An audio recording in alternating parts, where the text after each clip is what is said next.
As men, we want to be powerful and resilient, but we also want to have fun. We want to eat delicious meals. We want to feel good about ourselves. Join me in talking to this amazing coach, strength trainer, and really more than that, just a sharp, sharp man when it comes to nutrition. Let's see what he has to say about how we can tap into our inner strength, physically and mentally. Enjoy.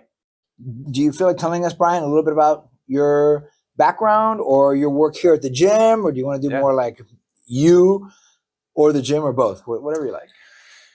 Yeah. So for myself, as I was saying, I got into the fitness part of it for myself, just following my dad's example, at home, and just, he was a good, healthy guy. And so got into the gym when I was in 7th grade, and that just kind of became my identity. So much of like who I was my muscles, and it became something where people recognized that, and I got a lot of value from that, like self-esteem. I was like, oh, Brian, and I'm in junior high school. And Yeah. So you get a lot of self-worth from that. And it actually got to a point where, I was passionate about nutrition, and I connected the dots of like, hey, if I eat this way, I'm going to get faster results. I'm going to get more muscle. And so really that created my passion for nutrition and internal health was realizing that connection of, hey, eat this, faster results in the gym, And so with people noticing me and my muscles and getting that self-esteem, I really had to, down the road, readjust my values, because I saw that it was too much of an importance, and I started seeing where, okay, hey, everybody else is going to study for finals. And I'm like, well, it's bench day. I got to like hit the bench press, And so you see where your priorities are off a little bit, So I really had to do some internal self-evaluation down the road.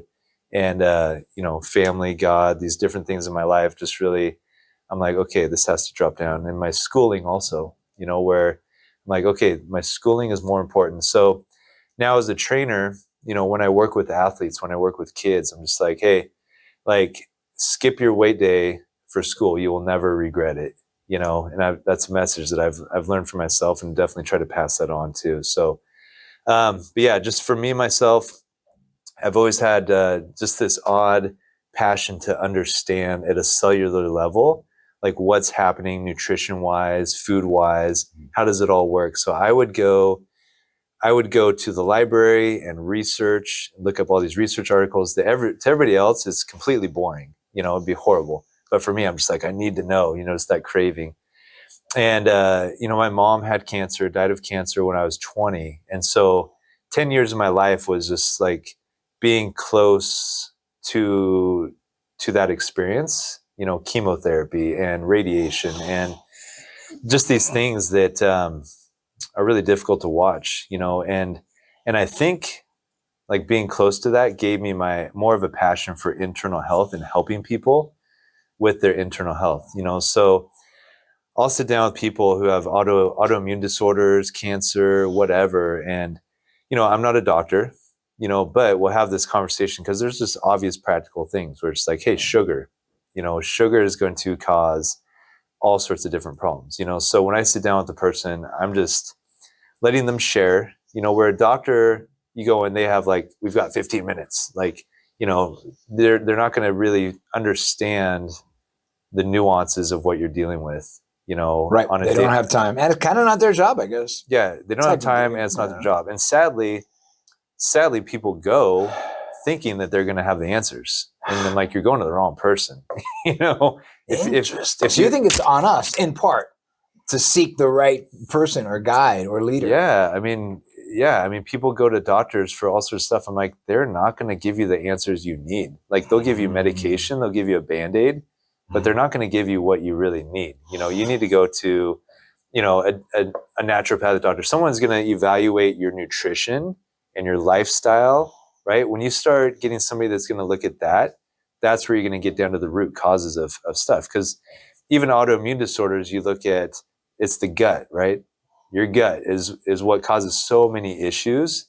And so it's inflammation, right? It's like, okay, I'm eating all these inflammatory foods that cause this inflammation. Then you get like these little, the leaky gut, bad stuff getting into your body that shouldn't be getting into your body responds to that.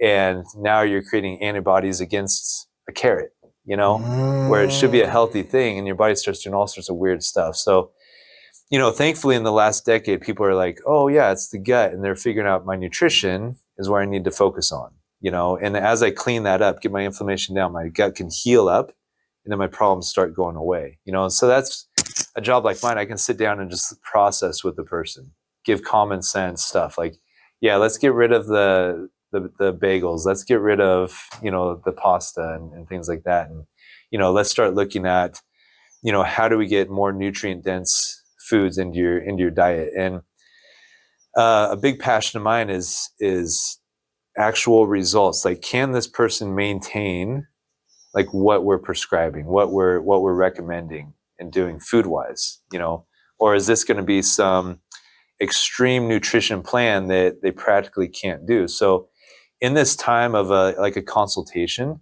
right, it's just like really listening to what the person can do. Like, what is your schedule like? Can you do like intermittent fasting? Can you do 1 or 2 meals a day? Or is it just like, hey, I need to eat small meals throughout the day because practically I don't have time to eat a bigger meal, you know? So that's what I love about just sitting down with the person, just that time, you know, to really, really listen, like what's going to make the difference? What's going to last for them, you know? And everybody's at a different place. You know, I'll get some people who are nutrition nuts where I'm like, oh, this is exciting. You know, we can go to like this high level of nutrition. Or somebody is just like, hey, you're eating, you know, Cocoa Pebbles for breakfast, you know, and yeah, or Pop-Tarts or whatever, you know. So for them, it's like, hey, we're just going to start replacing, you know, taking out some of the most damaging things and replacing that with more nutrient dense foods. And down the road, we'll start refining it, right? It's a journey, and people they can, but it's very rare for a person to be able to overhaul everything. Yeah, right. It's like, hey, let's just take 1 or 2 habits, like water, right? So it's like, hey, let's get some water. Make sure we get enough of that through the day just to hydrate your brain, hydrate your muscles, hydrate your joints, replace what you're losing each day. And then, you know, let's start looking at minerals and electrolytes, you know. And, you know, as you start getting into things like electrolytes, you're like, wow, even my attitude, my energy is so improved just from that now I'm making better food choices because I feel better energy wise and my brain's working better. And you start being deficient in these things, and suddenly it's like, well, now I just want to go to McDonald's and eat a cheeseburger. Is that from foggy brain or something else, or is it in that category? Yeah, I think it's just a place of depletion. You know, when we're depleted. I mean, I felt like this yesterday. You know, I was low on sleep 2 nights ago, so I go through my day yesterday, and I do a lot of fasting. You know, which is great. I do it with electrolytes, which is really key to feel great during it. But yeah, you know, and I'll work out hard. I'll do a lot of extreme things. You know, I'll do the hot yoga. You know, 105 degrees. Yeah. You lose about 10 pounds of sweat in there. That's where we met. The Bikram, though. Yeah. Yeah, that's where we met. Exactly. I've measured myself. I've weighed myself before and after class. It's as much as 5 pounds. Just 90 minutes from having walked into the studio. Right. Lighter than my body weighs. 5 pounds difference. Right. Yeah. So anyway, you do a lot of extreme. Yeah. Just I'll jump in the lake. You know, cold water. Just those kind of things that, you know, positively impact testosterone, growth hormone, recovery, drop inflammation down. You know, so with all of that, you know, it just gets you to a place where, yeah, your body is stressed. I mean, that's what it is. So when you're low on sleep and you're doing all that stuff, it's like, whoa, like I just feel like garbage, you know. And then your brain starts going down this pathway of just, you know, you start looking at things in your life and circumstances in your life and with a worse attitude, you know, not as hopeful in these different areas. And that's kind of what I was getting to last night. I'm just like, geez, you know, so got a good night's sleep last night, wake up, got my electrolytes in my water, do apple cider vinegar, you know, give my liver a little support, some probiotics for the gut, all sorts of good things in that. That's just like a daily habit of mine. do my workout with my class. I participate a little bit, get some circulation going. I'm just like, okay, life's good again. So you just have to know when you start feeling like garbage up here, it's like, okay, connect the dots. Like, what am I missing? What am I depleted in? And that's where we were just talking about liver, eating liver, where it's just like, I would never do that. It sounds disgusting. Right. It's not like a prime, right. Prime rib. No, not it's at not all. Like a sirloin. Yeah. And so I appreciate like the nutrient value in it, right? This high in vitamin A, extremely high in B12, so that's like more of that B12 is a big one. Energy, how you feel. We were talking about trace minerals like copper, selenium. It's high in copper, high in selenium. Just these different nutrients that you don't normally get.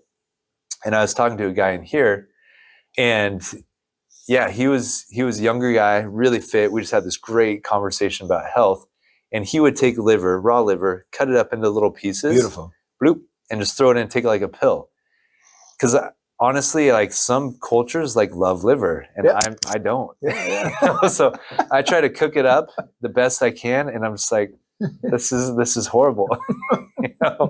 So one day I'm like, I'm going to try this raw liver stuff. So liver, right? You need to get like a high quality animal's liver, right? So does that mean grass fed usually? Yeah, what's the difference? Why does grass fed even matter? Well, when you get into like animal, like especially animal fats, like all the toxins get stored in the fats of an animal, us included.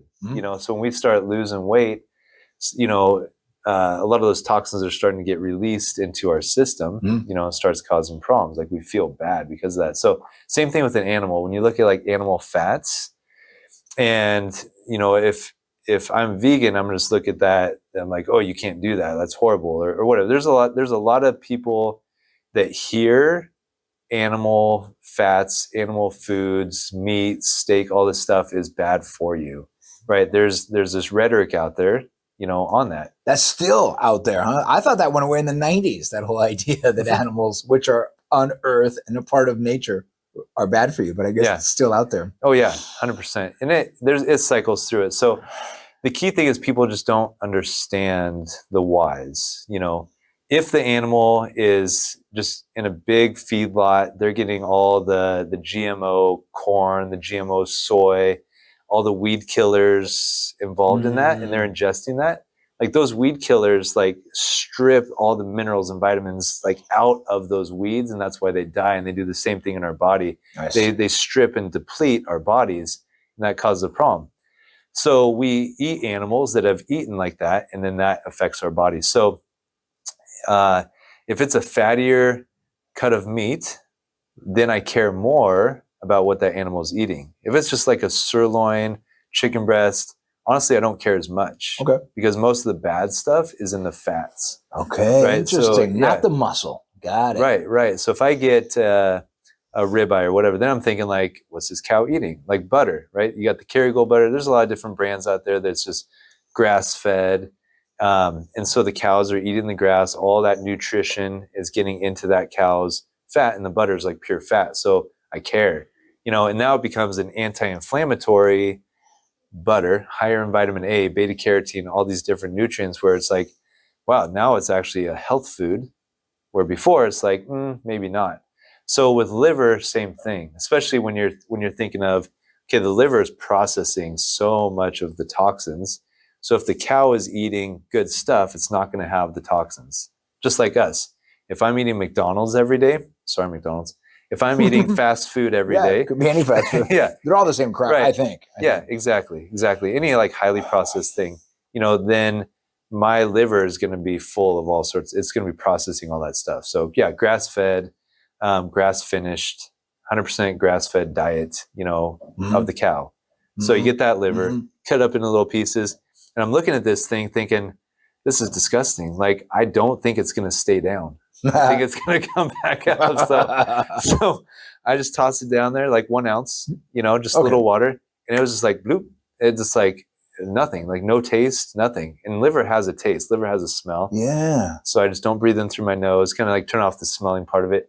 And I've had some clients that just were like guinea pigs, like, yeah, I'll do it, And everybody across the board is like, wow, I feel different. I mean, that high B12, the iron, the vitamin A, all these trace minerals and selenium, all that stuff.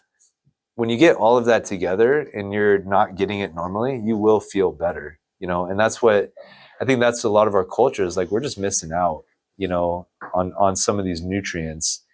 So the animal products, now you're getting the most bioavailable nutrients, right? I could go to a carrot and get the beta carotene.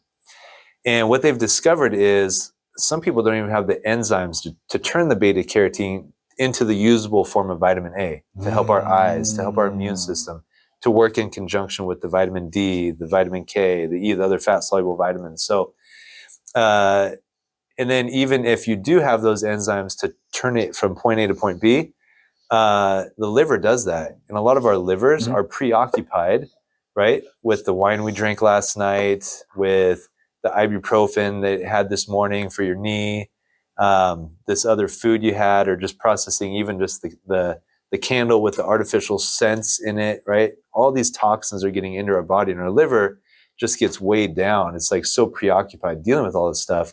It can't deal with turning this beta carotene into vitamin A. Wow. So you and I could be eating the same exact thing, but get different absorption out of it. Right. Yeah. So That's incredible. So I could be vegan, right? Just eating all this plant-based beta carotene, these other nutrients. Alpha linolenic acid is what turns into the DHA, EPA, those omega-3s. Okay. Same thing. It's like I could eat flaxseed, chia seeds, hemp hearts. And for you, boom, it's going to turn into the usable DHA, EPA for your brain, for your eyes, your neurological system, coordination. For me, it's like my liver is so jacked up, from my diet or lifestyle or environment, that it's not going to turn it into that. So my brain's going to be deficient. So I need the salmon, that's eating the algae. It's got the final usable form of DHA. I can just eat it, 100% confidence. My body can use it just right then. So that's what you get with the liver, is that that's what you get with any of those animal fats, all those nutrients, tons and tons of nutrients, like even the potassium, like just the meat of an animal is full of potassium, full of all these electrolytes and minerals, where I used to think, oh, all the nutrients are in the plants and vegetables, the fruits and vegetables. That's kind of what I thought. Yeah, antioxidants, all this stuff. And then you start studying, you're like, whoa, like the animal has like tons of this stuff, So it's easier to absorb these nutrients from the animal meat? Oh, yeah, than from the vegetable world? 100%. It's the final usable form, the most bioavailable. Wow. Which means our body can just uptake. Yeah, it's simple, And I think that's where people lack in education, right? There's studies out there, and people need to know, like, studies are rigged. It's just flat out, like, they're biased. Yeah. Well, there's a lot of money behind some of these studies. Yeah. That want to keep us, whatever, dependent on this or that. Yeah. And sadly, it's like nobody knows like what is the truth with studies. So for me, I just look at common sense. I look back, like, how are our bodies designed? Like, before we had refrigerators, what did people do? Before we had like farms and we were just, moving around, hunting, fishing, those kind of things. Like, how are we designed? What makes sense? And you see certain cultures that thrive. You see, like, the Inuits, the Inuits, they eat nothing but fat, right? Yeah, like seal blubber and whatever, fish and all that kind of stuff. In their culture, they don't have farms. They're not growing wheat. They're not growing all this stuff. They don't have fruit, right? And so, are they dying of heart attacks eating all this fat? No, the opposite. Like, they're way low. Oh yeah, their blood profile is perfect. It's great. So it's like, how can that be? It's because those animals are eating all the algae and stuff like that, and then they're just eating that final usable form. Fantastic health, right? Now you can get into cultures like that introduce more of the American diet, and then then it changes, right? Okay, now we're adding sugar to everything. And then so you see cultures that are like on the peak of health, just boom. Like, I want to be like how they're eating over in America. I want to live that, you know? And so they take on some of our bad habits, you know? And then, yeah, their health just like, yeah, I'm a high schooler over in this part of the world and I have great health, but it's like, wow, I wish I had a McDonald's, you know? I wish I had Jack in the Box or whatever. So they introduce that, and then suddenly their GPAs in school start going down. Their relationships start getting worse. Their, you know, health gets worse. Their testosterone starts dropping. Their energy, their passion, you know, all these different areas of their life. It's so holistic, you know, how our nutrition just affects everything, you know, in our life.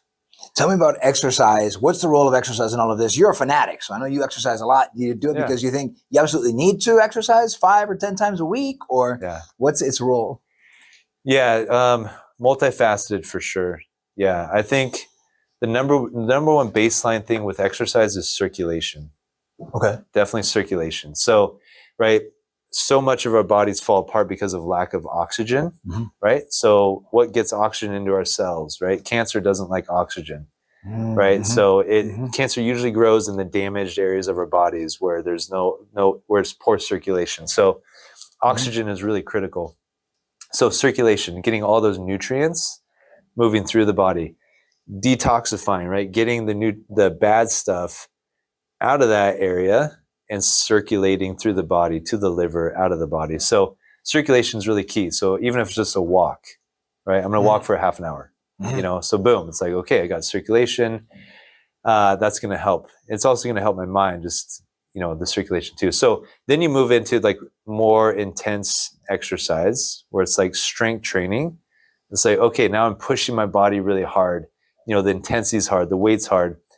Then you start seeing the testosterone grow up, the growth hormones start spiking up also. And those are your fountains of youth, right? Okay. Now you're aging in reverse. Yeah, exactly. Right. You're reversing the clock. You know, once you start hitting those hormones, reversing the clock.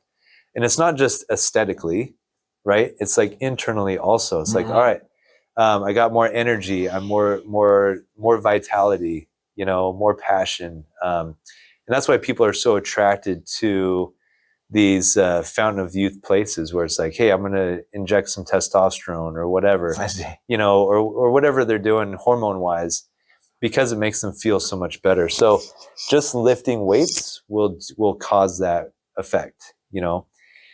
And for me, exercise is critical for doing the things I want to do in life, right? So I've got an acre of land. So hey, I got to pick up this, you know, this big branch and then carry this big thing. You know, I need the strength to do what I need to do. And lifting weights is also corrective, right? So if I'm working hard, everything I do is like right-handed, my dominant hand. I start creating these imbalances where I can come in here and start, you know, hitting these exercises where I'm working both sides, and I keep that equality, I keep that balance of my muscles. So I'm preventing injuries down the road, you know, shoulder injuries, back injuries. So really critical for that. And then just the endorphins, you know, the endorphins are like fantastic, you know. So if I have just incredible stress in my life, right, circumstantial wise, you know, something that's so horrible, you know, I don't know how I'm going to get through it, you know, just whatever it is, relationship wise, work wise, money wise, right? There's big stresses where, you know, you have this weight on your shoulders. And if I can come into the gym, 10 minutes into it, I start feeling better. Then you break into this point of where those endorphins kick in, right? And then it's just like, wow, it's like for whatever reason, like my stress is reduced greatly, and my perspective on those stresses is so much better, you know? And that's where it becomes almost like a healthy addiction. Like, you know, everybody has their places they go to run away from stress. You know, where am I going to go? Is it going to be alcohol? Is it going to be a drug? Is it going to be a medication? Is it going to be smoking weed? Is it going to be, you know, whatever? So exercise, you know, can take that place, and it's like your body responds similar to how it would respond to a drug, right? In the sense of like the dopamines, the serotonin, all these kind of things like kick in. And it's like, wow, I feel great. But instead of like having worse health after the fact, now I feel great and I'm stronger and I'm healthier. I'm more limber. It's like a win-win. And so that's essential for me. What's a good amount of time for folks to exercise who are regular people? I mean, you're a professional in the sports and training world, but what about a regular bloke who's, works in court 8 hours a day, filing papers, or is an accountant, or is a regular guy? Yeah. Well, the cool thing about weights in the gym is you can have a very small amount of time and get a lot done. You can be very proactive with a small amount of time. So that's the key of working with a professional to figure out, like, okay, how do I get the most out of my time here? Most bang for my buck, you know? And so compound movements, right? Pulls, presses, don't do all the little isolation stuff. So if I got 20 minutes, I can get a great workout in. Come in 20 minutes. Okay. Yeah. Hop in on the rower, 3 minutes on the rower, get the blood moving, just a little warm up, get the heart rate coming up a little bit. Now I'm just going to hit a pull, a press, something for my legs, lunges or a squat or a leg press, a couple of ab exercises, a couple of sets on each one, stretch for 5 minutes, boom. It's like, I've done it, and you're just moving through like a circuit, not just sitting there chatting. So in that time frame, that's fantastic. All those benefits have happened. Growth hormone, testosterone, stimulate the muscles to get stronger. Your metabolism is now going to be up for that time. And then it's also, because you hit the high intensity stuff, it's going to be up for the next couple of hours, burning more body fat while you're at your desk, in your job. So if you have more time, spend an hour, and get a little more into it. Still do like 5-10 minute warm up. Always stretch at the end. A lot of people are just like, hey, I'm going to a class, get through my class, and the instructor kicks your butt and you have a great workout, but then they take you all the way to the last minute. It's like, all right, see you later. And the people don't stretch. So those muscles get tighter. I see. Right. And then you come back the next day, you get injured. Right. So I'm a mobility freak where it's like any chance I get, I'm stretching. I'm digging into those muscles, finding something to lean into and just dig into those muscles like it's a massage. And that's what keeps me mobile and prevents injuries, and allows me just to do more, in real life. Yoga also is a fantastic place just to keep that balance in the muscles, keep that flexibility. It's such a good discipline to add in there. So mobility is really key for me. So always have 5-10 minutes of that at least. Is there a test to know if somebody's mobile or not mobile? A man in his 40s like you, 50s like me? Oh, 100%. Is there a thing that I should be able to do? Or yeah. What would it be? You look at your life. What do I practically need to do physically? Can I put on my shoes standing up? Okay. I have a discipline where I won't sit down. If I'm sitting down and I'm putting my shoes on, I will literally stand up. Okay. One, I get a hamstring stretch out of it, but it keeps me mobile with that high to low function. Okay, can I pick up something and put it up on a shelf, right? There's all these practical things you need in life. If you can't do it, you're not mobile for what you need as an individual.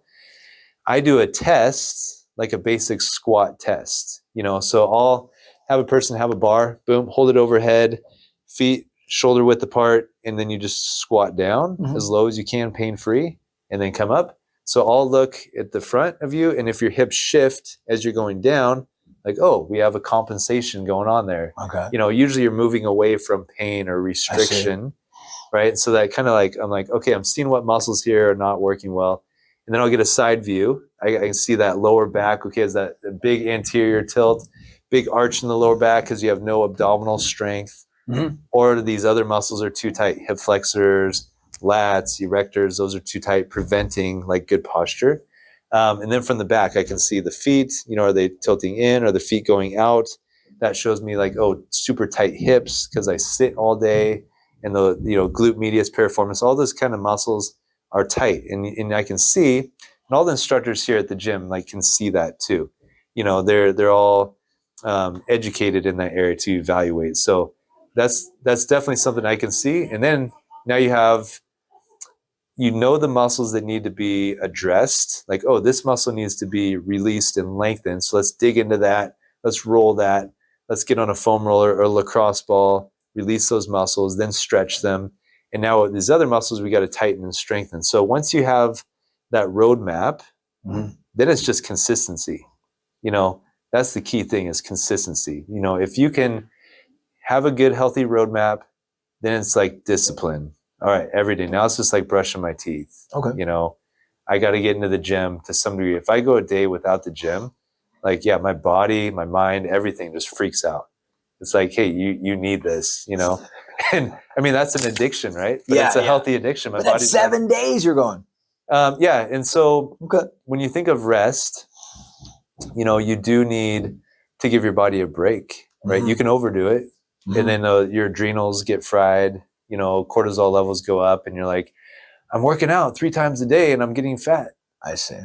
Yeah, I'm losing muscle, right? Because your body's so stressed, you know, systemically, your body's so stressed. And so that's where you got to manage and look like, hey, am I getting enough R&R? Am I getting enough sleep? Am I getting enough nutrients?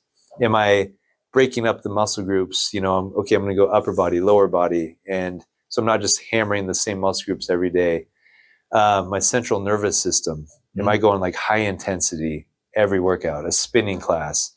You know, we have core fit here, you know, that's all high intensity, kind of like CrossFit, lifting heavy every single time, you know, so at least once a week, like, hey, I'm just going to walk, or I'm just going to do yoga.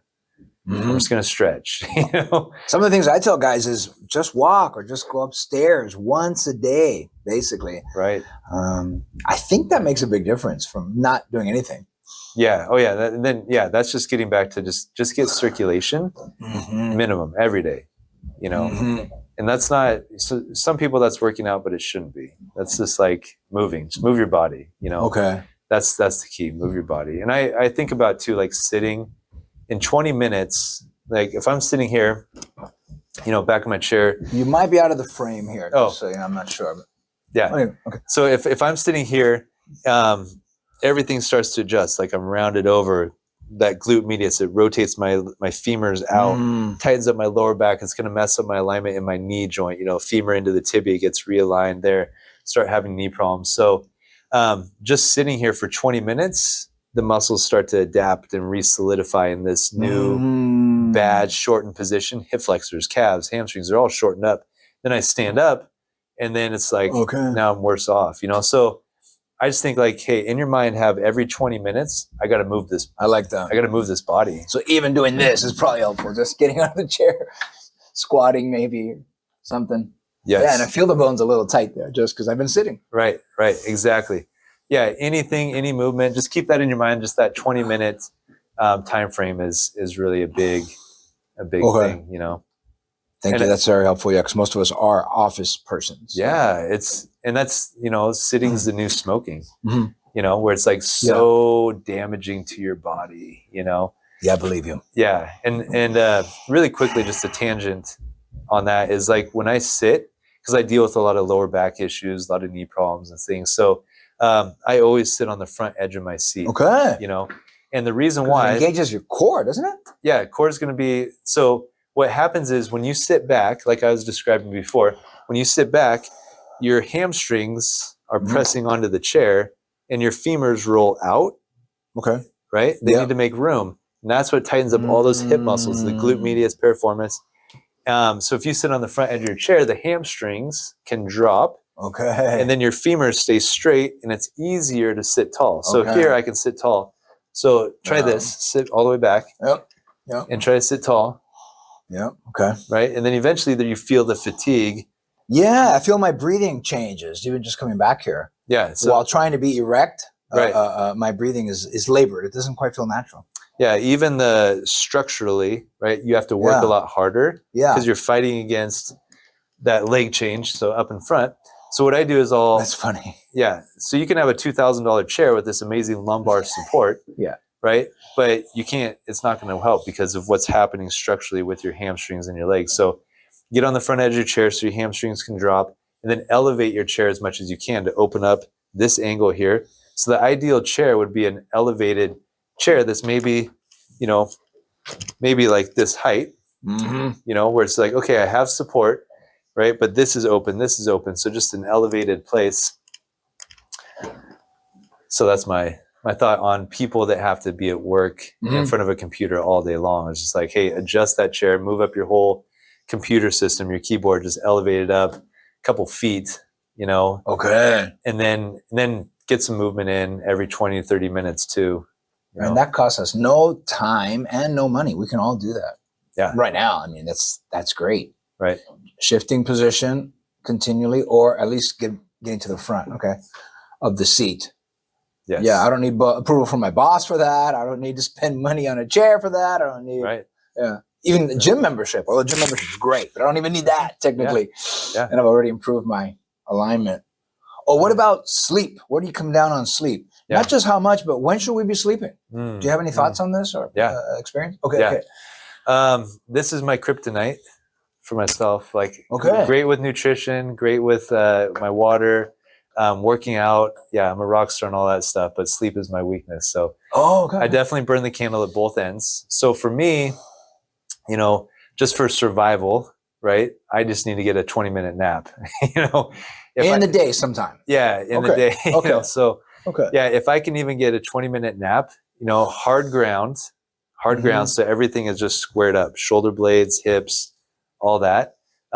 It becomes very therapeutic for my body structurally, because I can even sleep in a big cushy bed and feel worse just because of alignment and my pillow's off or whatever. So that's one little cue or one little tip, you know, is like, if you can get like that time on your back where everything is just squared up, that kind of starts correcting things in your body, which just affects your whole body energy.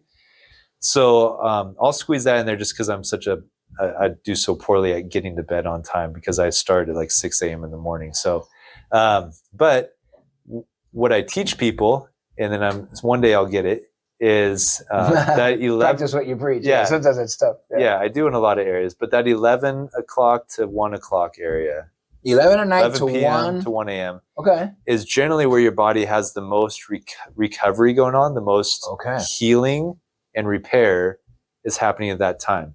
So that's really critical. So I just really push people like, hey, 10 o'clock, start winding down. Like, try to get in bed, you know, by the 11 o'clock. So you can capitalize, you know, on so much of that healing and repair. That 2-hour window is the strongest in the entire 24-hour cycle. Okay. Right.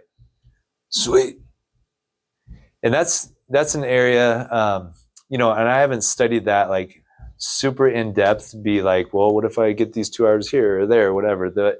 I've read it in enough places, you know, looked at it enough times where I'm just like, hey, either way, I'm going to strive for it, you know, and my body kind of feels like it demands it anyways, you know, unless I can, you know, just lights on, right? You artificially keep yourself awake, but naturally you wouldn't be awake at that time. So, you know, I think consistency is more important than time, right? Okay. So if I'm going to bed at 11 o'clock every night and I'm getting 5 hours of sleep, that may be better than getting 8 hours of sleep when I go to bed at 2 a.m., at 8 a.m., at midnight, and that variation.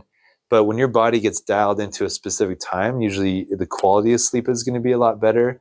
And so so consistency is really something that a person should strive for. So something's happening in our hormone balance or our circadian rhythm where we adapt to something over time? Right. Yeah, the circadian rhythms are big. Your body definitely, hormonal shifts, all these internal things just start adapting where it's like, it's expectation, right?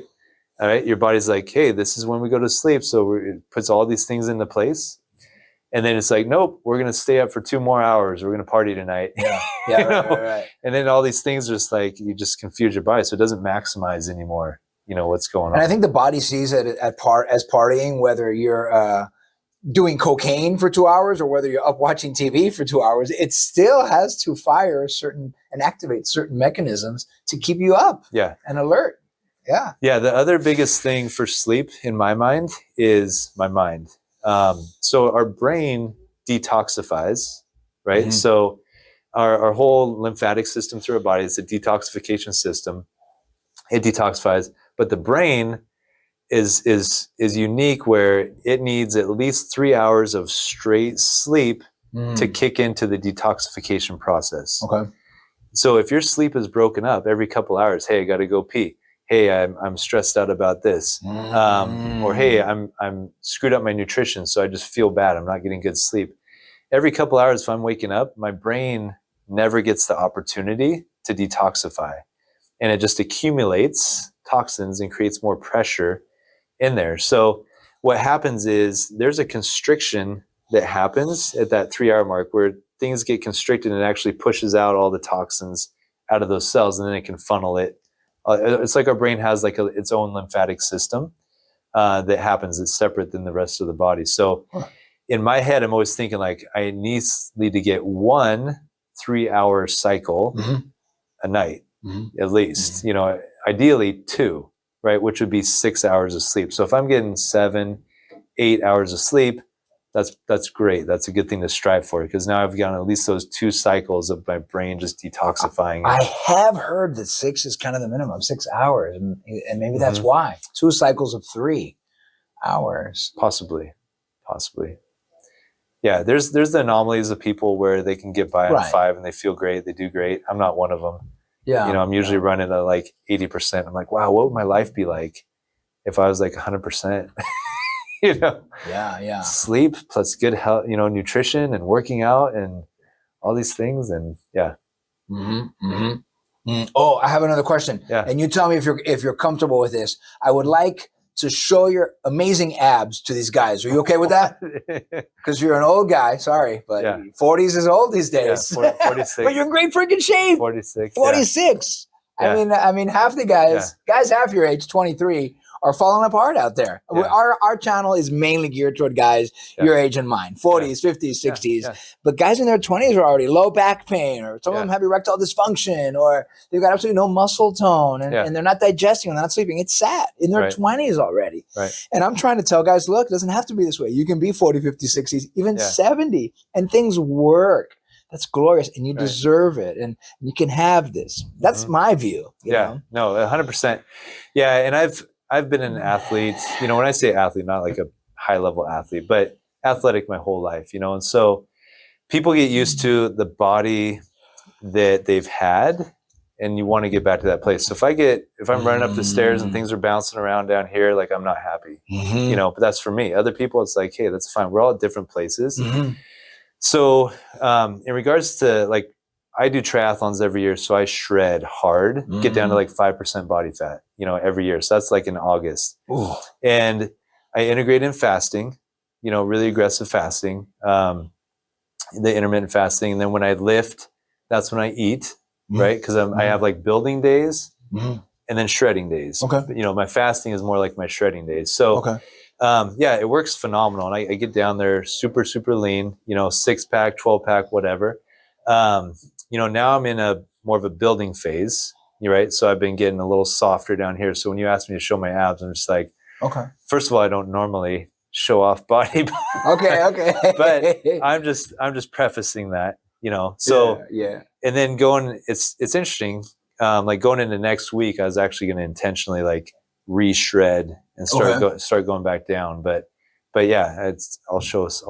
Oh yeah, for sure. So, yeah, this is how you get me to turn red here. So yeah, we got some abs there. And I'm not saying we have to look like this necessarily, but the fact that that's possible in our 40s to me means most of us, myself included, when I started this journey 2 years ago, I had 35 pounds extra, and it wasn't that. It sure as hell wasn't that. It was basically this much. And when I think of 35 pounds, that's like 2 Thanksgiving turkeys, bro. That's too much.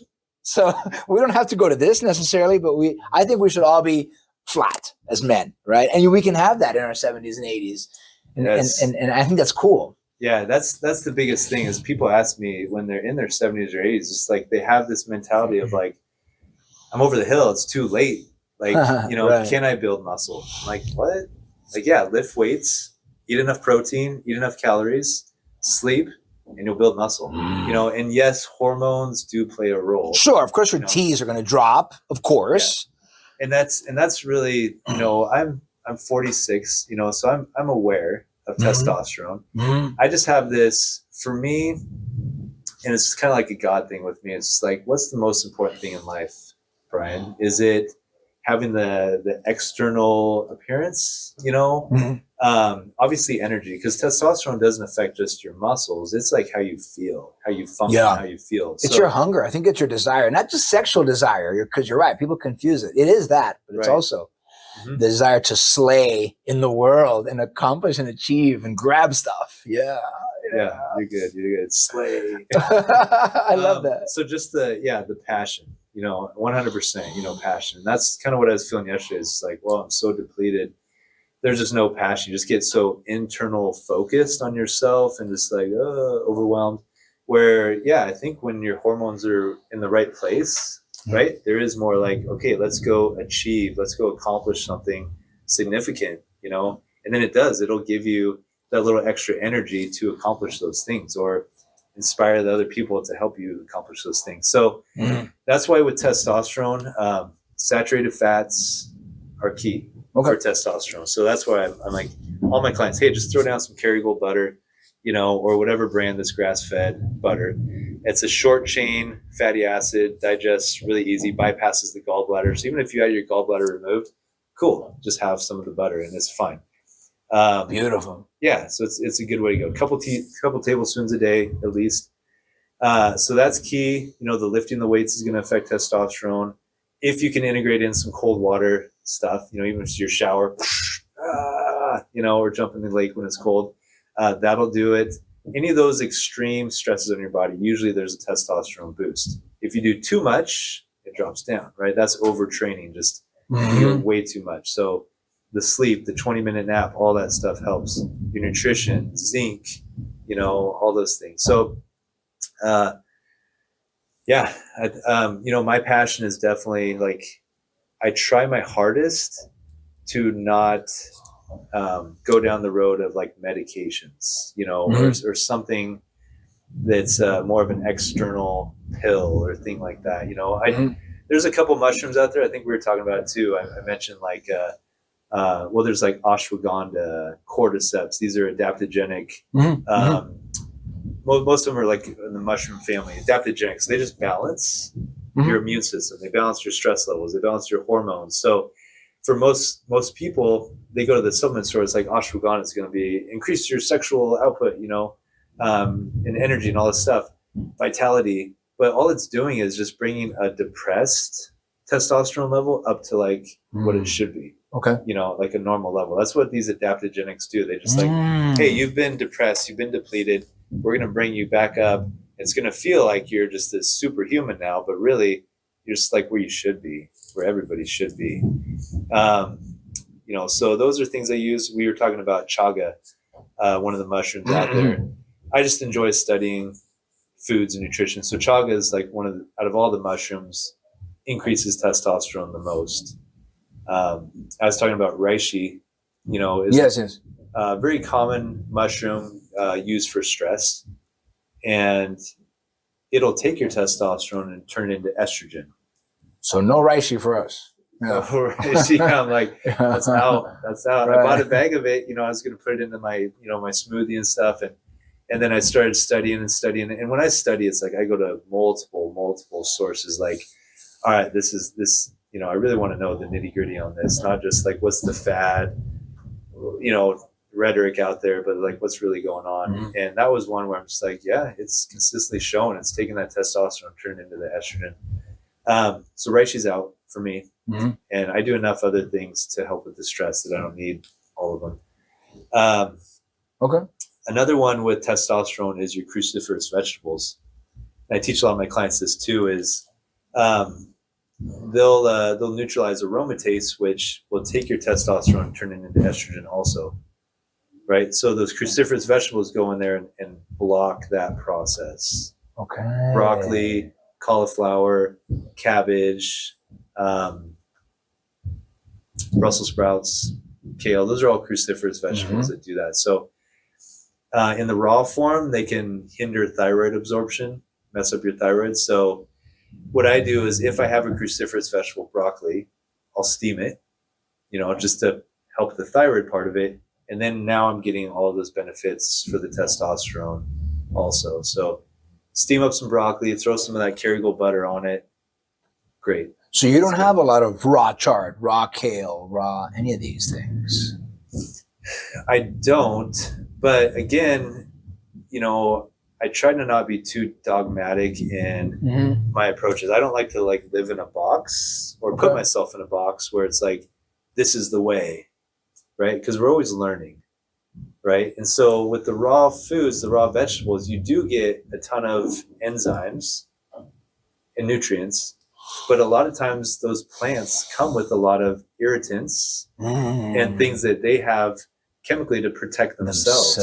Okay. Right. Phytates and lectins and inhibitory enzymes, right? We eat it, it becomes inflammatory, it becomes an irritant, it can bind to minerals. Like all of those that I just mentioned will strip minerals out of your body. Okay. Right. And so when we sprout them like a nut, right? You soak it overnight, you dry it under low temperatures, and now it's like you've neutralized the negatives and then increased the positive. Now they have new enzymes that really help your absorption. So same thing with the vegetables. Like, hey, if I steam it, even just a little bit, it neutralizes the bad stuff, and now I can emphasize getting just the good stuff from it. So all these little plants, you have to, That's a good hack.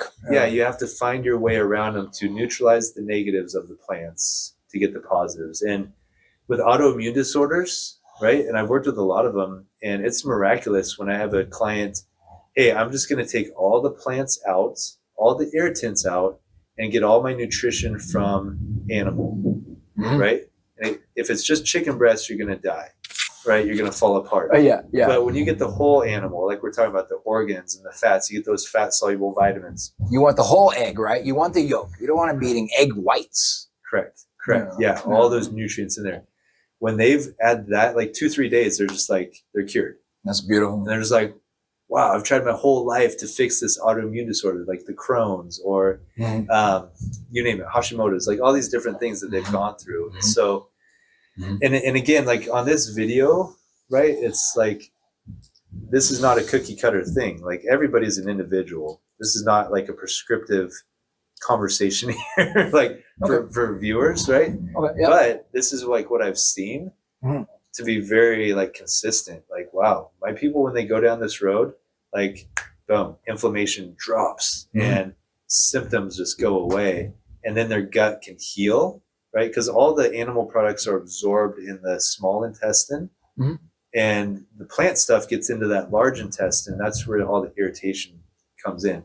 So you're giving your large intestine just this reprieve, this break to really heal up, you know. And so then down the road, once you're feeling great, like, hey, I like to eat a salad once in a while. Like, okay, eat a salad. Like, you just experiment, right? Like, okay, I'm going to bring in salad. How did my body respond?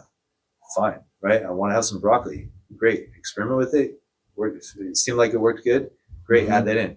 If you eat something that you're bloated, brain fog, note to self, like, I can have whatever I want to have. I'm not going to restrict myself, but I'm going to limit it as much as I can because I know the physical response on my body and my brain, you know? So that's kind of how I view all this nutrition stuff, is like, never say you can't have something, because that just increases your desire. Okay. Like, hey, you can't It's have, forbidden. You can't have a bagel. And you're just like, I just want a bagel now because you said I can't have it. So it's more of just like, hey, I'm choosing to not eat this bagel because I want my brain to be more clear. I want this belly roll to go away, you know? So I'm choosing, I can have it. I can have whatever I want, but I'm choosing, you know?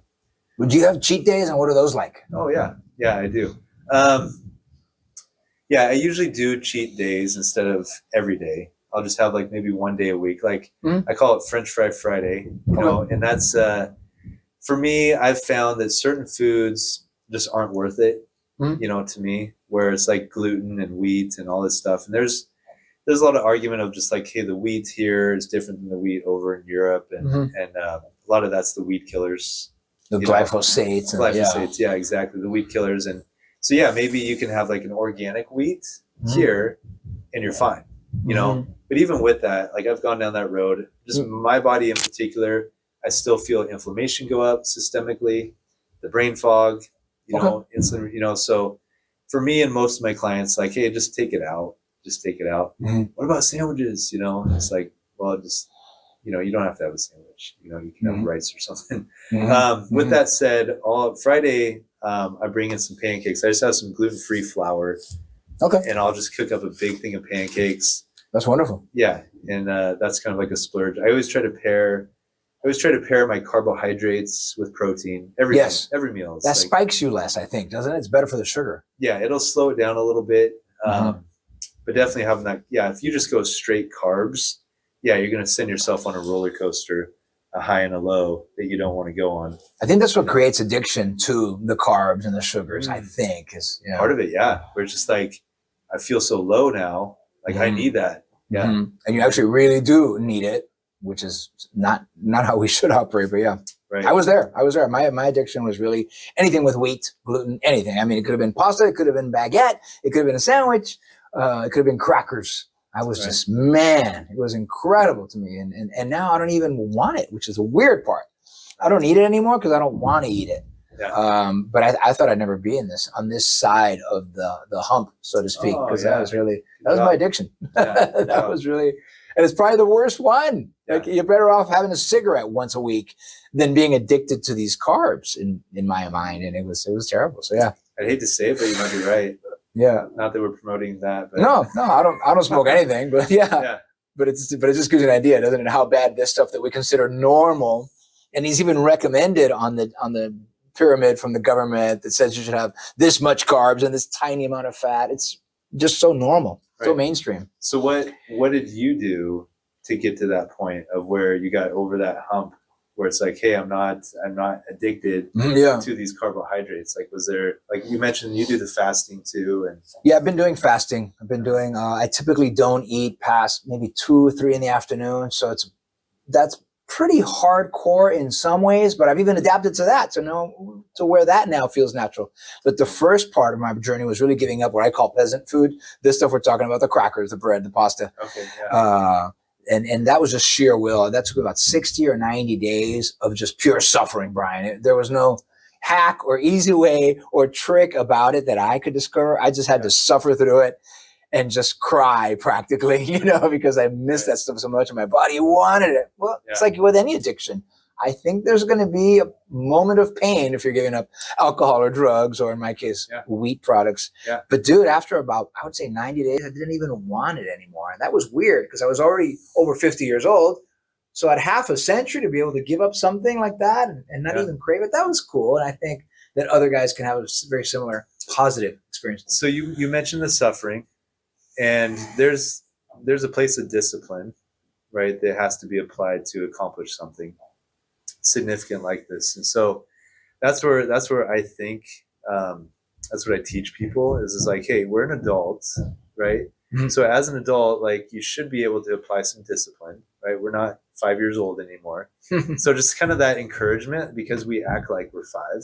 Mm-hmm. If we don't get our way, we don't get what we want. It's like we throw a tantrum.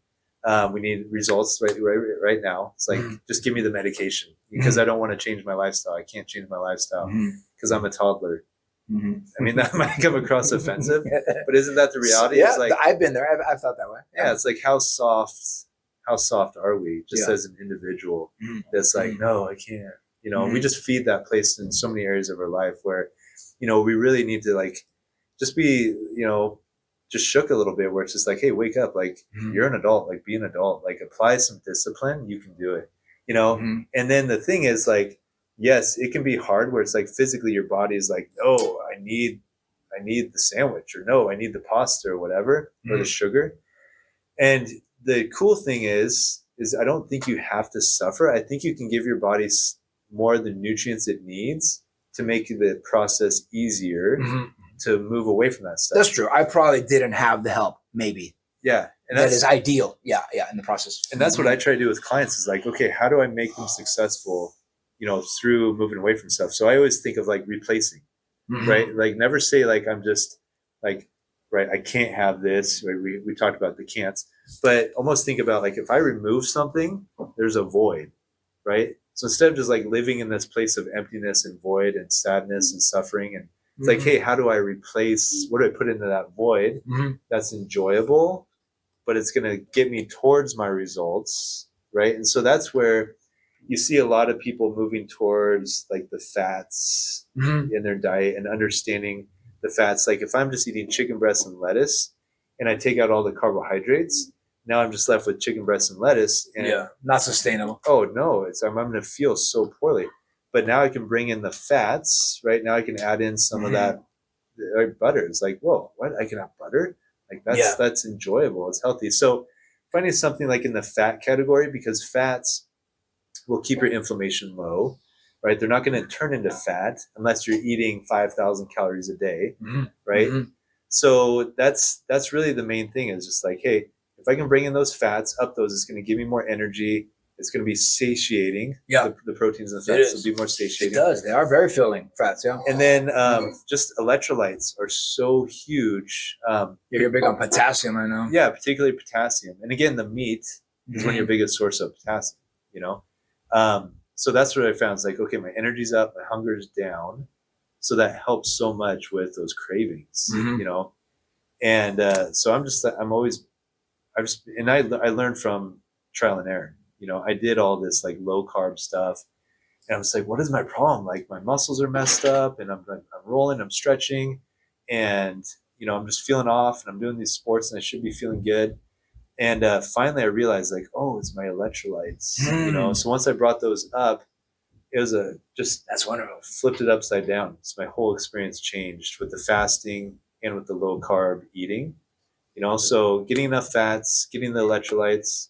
So I just put in like some pink Himalayan salt, some potassium chloride, keep a good balance of that. A little magnesium, Sweet. Which helps with absorption. Magnesium is kind of a muscle relaxer too, and helps things move through. Right, so that's why it helps us poop, right? Because it relaxes everything, including the colon and large intestine. And it pulls water into the intestines too. Oh, okay. You know, and it's kind of mild laxative. So if you are slowed down in that area, that can definitely expedite things. So yeah, that's wonderful, Brian.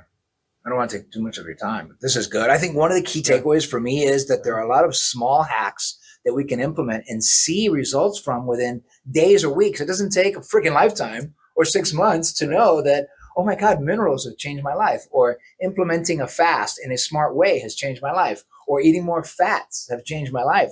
I think it doesn't have to be an eternity to learn something and act upon it.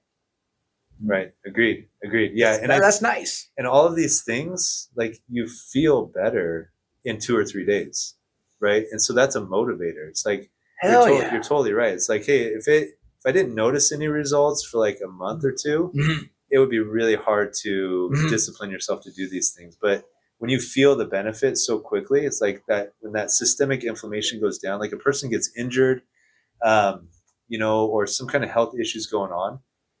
Just like an injury, like my shoulder hurts. It's like, hey, take out those carbs for 3 days. And it's like, it's all better just because the inflammation goes down. Almost, and fasting drops your inflammation so much. It's almost like getting a cortisone shot, you know? And it's like people are eating all these carbs and all this, and not that carbs are bad, because I eat carbs too, but processed foods or whatever, they have no idea the amount of inflammation and pain that causes, right? So you just drink enough water, get your nutrition dialed in. It's like inflammation drops. You're like, oh my gosh, my hip injury is better. My back is better. My back's not going out as much. You know, my knee's better just from those little tweaks. Good. So yeah, I'd love to bring that to the world. I mean, even if it's just this many men, right? To bring that knowledge and that positivity and that hope. It's really about hope, that optimism, hope in yourself. I mean, you know, the other guy can do what he wants, but believe in yourself. To me, that's where it starts. And then you can support your family, your colleagues, your coworkers, your employees, your community, whatever it is. If you feel strong, I mean, gosh, that's just beautiful. No, it pains me when I see people that are so giving, and then I see like their health starts going down. I'm just like, dude, you can't help, you can't give unless you're taking care of yourself. Like, you really got to take care of yourself first. Don't get so narcissistic that you forget about everybody else. But you know, 100% take care of yourself to your max. So then you can be a big support and a help and encourager to the other people around you. For sure. Yeah, that's wonderful. Yeah. Good stuff, man. Thanks, Brian. This is good. Yeah. Appreciate your time. I invite you to join the conversation with myself and other men and what we're all doing to find that inner savage and bring them to life. Not only for our benefit, but for the benefit of those around us, people we care about. All right, man. Stay strong.